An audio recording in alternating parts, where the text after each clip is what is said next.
આજે સુરત શહેર કોંગ્રેસ પાર્ટી આજે અમારા મતદારો જે કોંગ્રેસ પાર્ટીએ બંધારણ બનાવી અને લોકશાહીની અંદર લોકોને મતનો અધિકાર આપ્યો હતો, આઝાદીનો અધિકાર આપ્યો હતો, એ આઝાદી છીનવવાની કોશિશ ભારતીય જનતા પાર્ટીની ઓફિસમાંથી થઈ રહ્યો છે અને તેની અંદર ચૂંટણી પંચના અધિકારીઓની ઉપર દબાણ બનાવી ખોટા ફોર્મ નંબર 7 રજૂ કરી અને મતદારોનું નામ કમી કરવાની કોશિશ થઈ રહી છે।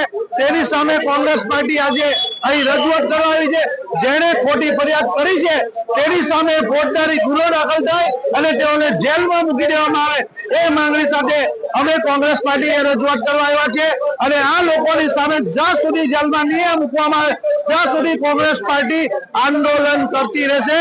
આઝાદી જિંદાબાદ।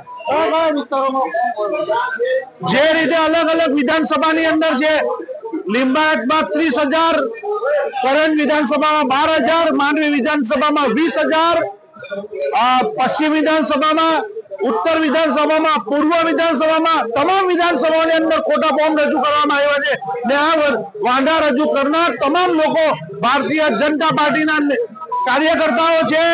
તેઓ ખોટી રીતે આધાર પુરાવા વગર ફોર્મ નંબર 7 આપ્યો છે, એની સામે કોંગ્રેસ આજે ફરિયાદ લખવા આવી છે, એમને જેલમાં ધકેલી દેવામાં આવી એવી માંગણી સાથે અમે અહીંયા આવ્યા છે।